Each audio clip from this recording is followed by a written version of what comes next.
ఈటల రాజేందర్ మనందరికి ఎరక మల్కాజ్గిరి ఎంపీ మాజీ మంత్రి ఆయన మరి మళ్ళా కేసీఆర్ తో లవ్ లో పడ్డా అనిపిస్తా ఉంది. ఎందుకంటా ఉన్నా అంటే ఒకసారి ఈ వీడియో చూసిన తర్వాత మీరే డిసైడ్ అవుతారు. జనరల్ గా ఏదన్నా ఒక ప్రజా సమస్య గురించి ఏదన్నా ఒక ఇష్యూ గురించి చర్చ వచ్చినప్పుడు నాయకులు మాట్లాడే సందర్భాన్ని బట్టి మనం వాళ్ళ మూడ్ని అట్లే వాళ్ళ ఆలోచనని ఒకసారి గుర్తించవచ్చు. ఆ గుర్తించడంలో మనం జర్నలిస్టులుగా ఇంకొంచెం మేము ఫాస్ట్గా ఉంటాం. అయితే ప్రజల కంటే కూడా మేము కొంత అడ్వాన్స్గా ఆలోచిస్తాం కాబట్టి అంటే నాయకుడి పనితీరు అట్లే ఆయన ఆలోచన సరళి ఈ రెండింటిని మేము అప్పుడప్పుడు అంచనా వేస్తూ ఉంటాం అన్నట్టు. వాళ్ళు ఎటువైపు పోతున్నారు, వాళ్ళ ఆలోచన ఏంది అనేది. అయితే ఇక్కడ ఈటల రాజేందర్ మాట్లాడినటువంటి ఈ మాట చూస్తే నిజంగా ఒకసారి అంటే గతంలో ఏముండే ఇప్పుడు ఎట్లా ఉన్నది, పైగా ఒక 2-3 ఉదాహరణలు మీకు చూపించే ప్రయత్నం చేస్తా. ఎందుకోసం వచ్చింది ఇది సబ్జెక్ట్ అనేది కూడా నేను మీకు చూపిస్తా. ఇగో రిటైర్మెంట్ బెనిఫిట్స్ కోసం ఇలా రిటైర్ అవుతున్నటువంటి ఉద్యోగస్తుల కోసానికి మాట్లాడినటువంటి ఈటల రాజేందర్ ఈ మాట వినండి ఒకసారి. రిటైర్డ్ ఉద్యోగినైతే రిటైర్మెంట్ రోజే కార్లో కూర్చోబెట్టి చెక్కులు అప్పచెప్పి ఇంటికాడ సన్మానం చేసి పంపాలని చెప్పి కేసీఆర్ మాట్లాడి చూసినావా? ఈయన పేరు ఈటల రాజేందర్, ఉన్నది బీజేపీ పార్టీలా, పొగుడుతుంది కేసీఆర్ని.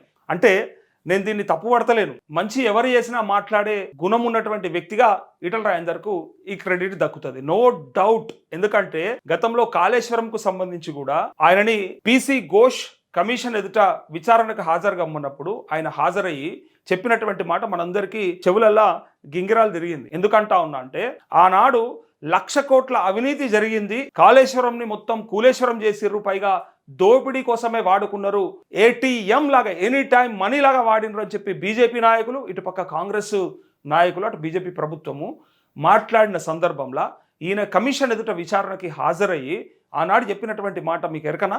కొంతమందికి యాదికుంటది, కొంతమందికి మర్చిపోతారు. నేను అదే గుర్తు చేయబోతా ఉన్నా. ఆయన ఏమన్నాడు తెలుసా? ఇది కేసీఆర్ ఆలోచన ఎవరైతే తప్పు పడతా ఉన్నారో వాళ్ళకి సోయి లేదు అని చెప్పిండు డైరెక్ట్ గా. ఆలోచననే తప్పు అంటున్నారు చూడు, వాళ్ళకి సోయి లేదు.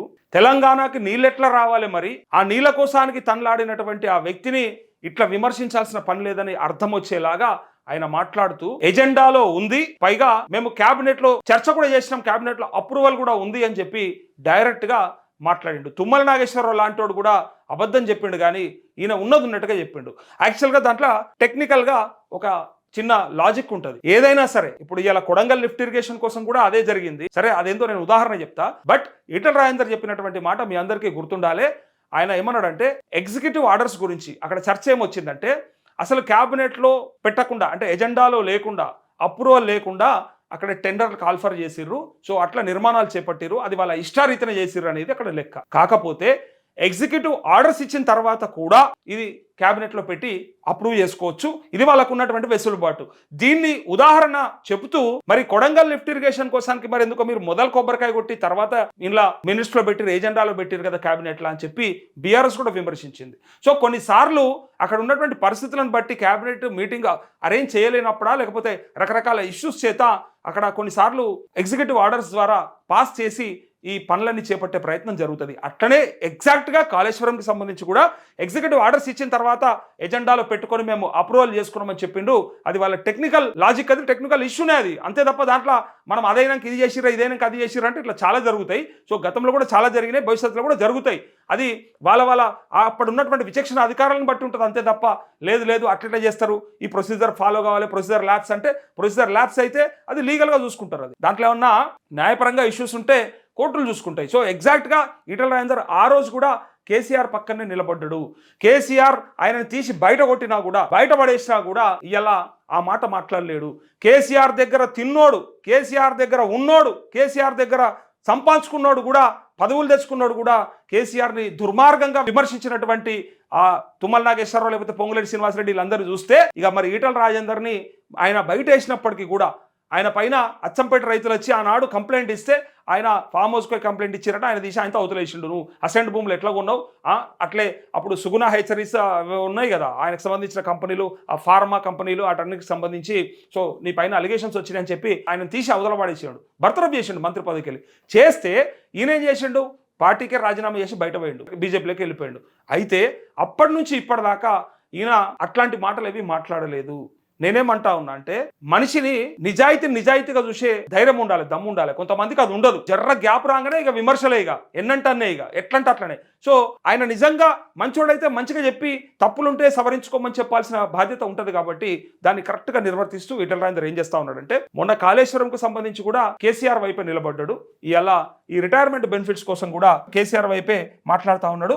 ఆయన ఉద్దేశం గురించి చెప్తా ఉన్నాడు, ఆయన ఎట్లా చేసిండని చెప్తా ఉన్నాడు. కావాలంటే చూడండి. రిటైర్డ్ ఉద్యోగినైతే రిటైర్మెంట్ రోజే కార్లో కూర్చోబెట్టి చెక్కులు అప్పచెప్పి ఇంటికాడ సన్మానం చేసి పంపాలని చెప్పి కేసీఆర్ మాట్లాడి చూసినావా?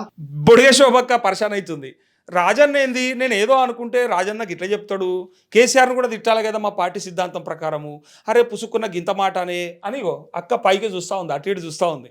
మాజీ ఎమ్మెల్యే బీఆర్ఎస్లో అక్క బొడిగే శోభక్క బాగా తిట్టేది కేసీఆర్ని. ఎందుకంటే ఒకసారి బయటకు వచ్చినాక మళ్ళీ మనకిడ ఏమన్నా ఉండాలంటే కనీసం కొంతనన్నా పతార ఉండాలంటే తిట్టాలి కదా, వాళ్ళ మీద ఏమన్నా తిడితేనే కదా వాళ్ళు ఎవరన్నా అవకాశం ఉంటే మళ్ళీ ఏమన్నా అవకాశాలు ఇస్తారు, లేకపోతే తిడతలేవు కదా నీకేమి ఇవ్వమంటారు. అందుకే బయటకు రాగానే మొన్న గోవల బాలరాజు కూడా కేటీఆర్ని ఎట్లా పడితే అట్లా మాట్లాడుతుండు. నేను కేటీఆర్ని కాపాడతలేను, అయినా నాకు కేటీఆర్తో చుట్టరికం ఏం లేదు, కాకపోతే బయటకు వచ్చినాక చెడ్డోడు ఎట్లా అవుతాడని నా క్వశ్చన్. లోపల ఉన్నప్పుడు మంచోడు అవుతాడు ఎట్లా, దేవుడు అవుతాడు ఎట్లా, బయటకు రాగానే చెడ్డోడు అవుతాడు ఎట్లా? ఇలా బొడిగే శోభక్క కూడా అరే నేనేమో కేసీఆర్ని కొడకా బిడకా అని మస్తుగంటి ఏమేమో తిడితే లాస్ట్కు ఈ అన్ననేంది నేను పక్కకే ఉండంగా కేసీఆర్ని పొగుడుతుండు. ఆనాడు రిటైర్మెంట్ బెనిఫిట్స్, ఇది యాక్చువల్గా ఆ ఇష్యూ పక్కదారి పడతా ఉంది. అసలు ముచ్చట చెప్తాను, రిటైర్మెంట్ అవుతున్నటువంటి ఉద్యోగస్తుల పరిస్థితిగా ఇక ఈ రాష్ట్రంలో ఉన్నది మీ అందరికీ ఎరక. 600 కోట్లు పెండింగ్లో ఉన్నాయని చెప్పి మన రేవంత్ రెడ్డి ఒకనాడు ఒక మీటింగ్లో చెప్పిండు. మన రేవంత్ రెడ్డి అంటాం చూసినామా, మనకు అట్లా ఏమి ఉండదు, బేసిజం ఏమి లేదు. మన అన్నాన్ని కూడా అంటాం, సార్ అని కూడా అంటాం. కాకపోతే అప్పుడప్పుడు సన్నాసి ముచ్చట చెప్తే సన్నాసి అని కూడా అంటాం, నో డౌట్. అది తెలంగాణలో ఎవరిని భరించాల్సిన పనులే తప్పు చేసినవని. అయితే ఇక్కడ 600 కోట్లు పెండింగ్లో ఉన్నాయి, అవి ఇవ్వడానికే నాకు పైసలు వస్తలేవు, నన్ను కోసుక తినుర్రి, నన్ను కోసుకున్న పైసలు వెళ్ళాయి, ఏం చేయమంటారు అని ఒక గమ్మత్తైన బిహేవియర్తో చెప్పిండు. ఆనాడు ఒక రాష్ట్ర ముఖ్యమంత్రి లెక్క చెప్పకుండా ఒకటో తరగతి పిల్లగాని లెక్క చెప్పిండు. నా తడ ఏం లేవు చాక్లెట్లు అన్నట్టు చెప్పిండు. సరే ఓకే చెప్పిండు. ఆ రిటైర్మెంట్ అవుతున్నటువంటి ఆ ఉద్యోగస్తులకి ఇన్ని సంవత్సరాలు వాళ్ళు సేవ చేసి, సరే కొంతమంది దుర్మార్గులు ఉంటారు, అలా కొంతమంది బేకార్ అధికారులు కూడా ఉంటారు, అది పక్కకు పెడితే మంచిగా కష్టపడ్డ వాళ్ళు ఉంటారు కదా, సర్వీసెస్ లో ఎంతో మందికి సాయం చేసిన వాళ్ళు ఉంటారు. అలా నిజంగా అంటే చట్టబద్ధంగానే చేసిన వాళ్ళు చాలా మంది ఉంటారు, ఇక అదే అతిక్రమించి చేసిన వాళ్ళు చాలా మంది ఉంటారు. సర్వీస్ ఓరియంటెడ్ గా ఉన్నటువంటి కొంతమంది అధికారులు వెళ్ళిపోయేటప్పుడు వాళ్ళకి అన్ని అప్పచెప్పి కార్ల ఇంటికాడ దించొచ్చేలాగా ఉండాలి. కానీ ఇలా అది లేదు రాష్ట్రంలో పరిస్థితి. రిటైర్మెంట్ అయిపోయి సంవత్సరం 2 ఏళ్ళు అవుతున్నప్పటికీ ఇప్పటిదాకా దిక్కు లేదు. గతంలో చివరన అంటే ఎలక్షన్ ముందు కూడా అయిన వాళ్ళే ఇప్పటిదాకా పైసలు రాలేవు. అందుకోసానికి ఒక మహిళా ఉద్యోగిని, మాజీ ఉద్యోగిని మొన్న ఒకసారి ఒక వీడియో చేసింది. ఏం రేవంత్ రెడ్డి గారు ఏం చెప్పిండ్రు, ఏం చేస్తా ఉన్నారు, ఇలా మా పరిస్థితి ఏంటిది, రిటైర్మెంట్ అయినటువంటి ఉద్యోగస్తుల మీ బెనిఫిట్స్ ఇయ్యలేని పరిస్థితుల్లో రాష్ట్ర ప్రభుత్వం ఉంటే మరి ఎట్లా అని ఇన్నేళ్ళు వాళ్ళు చేసిన సర్వీస్ ఎడిపోవాలి మరి. అందుకే వాళ్ళ పరిస్థితిని ఉదాహరణ చెప్తూ ఆనాడు కేసీఆర్ ఇట్లా చెప్తుండే అని చెప్పిండు. ఒకసారి చూడండి. ఇవాళ రిటైర్డ్ ఎంప్లాయీ సంవత్సరమైనా 2 సంవత్సరాలు రిటైర్మెంట్ బెనిఫిట్స్ వస్తలేవు. కొద్దిమంది ఏమో కమిషన్ ఇచ్చి తెచ్చుకుంటున్నారు, కొద్దిమంది ఏమో కోర్టుకు పోయి తెచ్చుకుంటున్నారు. దుస్తుంది అలా. ఎంత పెద్ద మాట అన్నాడు చూడు. కొద్దిమంది కమిషన్లు ఇచ్చి తెచ్చుకుంటారట, కొంతమంది ఏమో కోర్టుకు పోయి తెచ్చుకుంటారట. అలాంటి దుస్థితి రాష్ట్రంలో ఉందని చెప్తున్నాడు. ఏమనంటే వాడు రాజు చేసిండు, వీళ్ళు రాజు చేసిండు, దివాళి తీసి, ఇది కాదు కదా. నువ్వు వచ్చినప్పుడు తెలియదా రాష్ట్ర ఆర్థిక పరిస్థితి మీద మీరే కదా శాసనసభలో మాట్లాడింది. ఇక గిట్లయితే నేను మస్తుగా మాట్లాడినా. రాజేందర్ అన్న నువ్వు కాదు, నేనైతే కొన్ని 100,000 సార్లు అని ఉంటాను. నాకు తెలిసి రుణమాఫీ కోసానికైతే మాట్లాడిన ప్రతిసారి అదే చెప్పుంటా. ఈ దొంగలు ఆనాడు మాతోనైతుంది, మాది 100 ఏళ్ల పార్టీ, మాకు ఆర్థిక వనరులు సృష్టించుకోవడం వచ్చు, క్రియేట్ చేయడం వచ్చు, ఏమొచ్చు మనకు మన్నొచ్చు, మశానం వచ్చు. ఇలా అది లేదు, ఇది లేదు, ఏది లేదు, ఉన్నది వే ఉంచుకున్నది వే, అన్ని వీకినాయి. సామెతలు ఓసారి బూత్ సామెతలు కూడా వస్తూ ఉన్నాయి. నిజంగా అందులో ఏమి బూతు లేదు, ఏమనుకోకుండ్రి. గ్రామాలలో మాట్లాడుకుంటున్న విషయాలు ఇంకా చాలా ఉన్నాయి, నేను చాలా చిన్నది చెప్పిన. అందుకే ఇలా ఉన్నది పోయింది, ఉంచుకున్నది పోయింది అనే పరిస్థితికి వచ్చింది. అంటే వచ్చేది పోయింది, వస్తుంది అనుకున్నది కూడా పోయింది, 2 పోయినాయి. అందుకే ఆర్థిక పరిస్థితి బాగా ఏర్కొన్నదని చెప్పినటువంటి ఆ దొంగలు ఇలా ఒక్కడంటే ఒక్కడు మాట్లాడు ధైర్యం లేదు. ఇలా చెప్పమనట్లా ఈ 6 గ్యారంటీలు 100 రోజుల హామీ ఇచ్చినాం కదా, అది కంప్లీట్ చేస్తాం, అది మా సత్తా అని చెప్పి మా దగ్గర ఉన్నది అది దమ్మని చెప్పమని ఒక్కని ఇలా ఏం మాట్లాడరు. ఇక 42% రిజర్వేషనే చేత కాలేదు, అదే వేయలేకపోయినరు. ఇలా ఎన్నికలు జరగకుండా గ్రామాలలో ఆగమైపోయారు అంతా ఎక్కడికక్కడ. ఇంకా చూడండి, ఇంకా అనేక సందర్భం మాట్లాడింది. మీరు తెలిసే కదా మీరు హామీలు ఇచ్చింది. నీ 6 గ్యారెంటీల గురించి ఎవరు మాట్లాడతలేదు. ఇవాళ నీ 6 గ్యారెంటీల గురించి ఎవరు మాట్లాడతలేరు, 66 హామీల గురించి ఎవరు మాట్లాడతలేరు. ఇవాళ మేనిఫెస్టో గురించి ఎవరు మాట్లాడతలేరు. మాట్లాడుతున్న వల్ల ఉన్నదాన్ని నన్ను ఇవ్వండి బాబు అంటున్నారు వాళ్ళు. పాపం ఉన్నదాన్ని దండం పెడతాం, ఉన్న పెన్షన్ టైంకి ఏమంటున్నారు.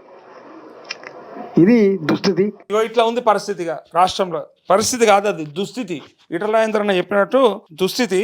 అయితే ఇక్కడ ముచ్చట ఏంటంటే, అయితే ఈటల రాజేందర్ది మరి ఏంది పరిస్థితి అలా బీజేపీలోనేమో ఇక చక్కగా కాంతలేరనే ముచ్చట వినస్తా ఉంది, పట్టించుకుంటలేరట. చివరికి మళ్ళా కేసీఆర్ తో లవ్ లో పడ్డట్టే కనిపిస్తా ఉంది. మరి పార్టీలకు వస్తాడా, వీళ్ళు రమ్మనే అవకాశం ఉందా? మరి అప్పుడెప్పుడో ఆరోపణలు వచ్చినాయి, చాలా వచ్చినాయి కదా, చాలా మంది మీద చాలా వచ్చినా మళ్ళీ చేర్చుకుంటారు, వస్తారు, పోతారు.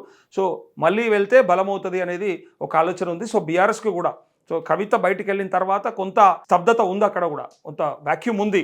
రీజన్ ఏంటంటే కుటుంబ సభ్యురాలే బయటికి వెళ్ళింది అంటే డెఫినెట్గా అవినీతి జరిగిందేమో, అక్రమాలు చేసిరేమో అనే భావన ఉంది. కాబట్టి మళ్ళీ కొంతమందితో ఫిల్ చేస్తే తప్ప అక్కడ పార్టీకి అలా కొంత బలం రాదనే ఒక కాన్సెప్ట్లో ఉన్నారు.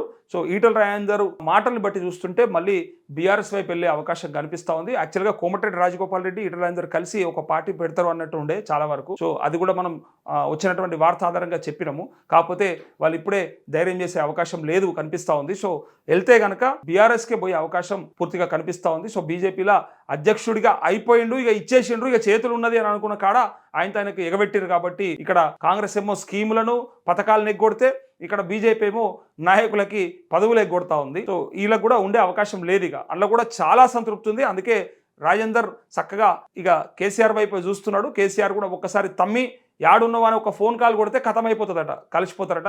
సో అతి త్వరలో ఇది కూడా జరగబోతుందని చెప్పి అంటా ఉన్నారు. చూద్దాం ఏం జరగబోద్దు. అవన్నీ కూడా స్పెక్యులేషన్సే, బట్ ఉంది కొంత ఆస్కారం. ఎందుకంటే ప్రేమ చిగురిస్తా ఉంది, కనిపిస్తా ఉంది. తను మాట్లాడుతున్న మాటలు కాళేశ్వరం గురించి అడ్డం పడ్డం, లేకపోతే ఇక్కడ అంటే ఉన్నది ఉన్నట్టు మాట్లాడి, ఆయన ఏమి అడ్డం పడ్డం అంటే ఇలా బీజేపీ సిద్ధాంతాలకు విరుద్ధంగా కాదు, ఉన్నది ఉన్నట్టుగా చెప్పిండు, తప్పేముందల్లా. అయితే ఇలా రిటైర్మెంట్ బెనిఫిట్స్ కూడా ఆనాడు కేసీఆర్ చెప్పినట్టో లేదా కేసీఆర్ ఇచ్చినట్టో అని ఉదాహరణగా ఉటంకిస్తే కొంత అనిపిస్తుంది. మేబీ అటువైపు ఉన్నాయేమో, ఆ గాలి వీస్తుందేమో అని అనిపిస్తుంది అని ఇక్కడ వార్తగా అనిపిస్తా ఉంది.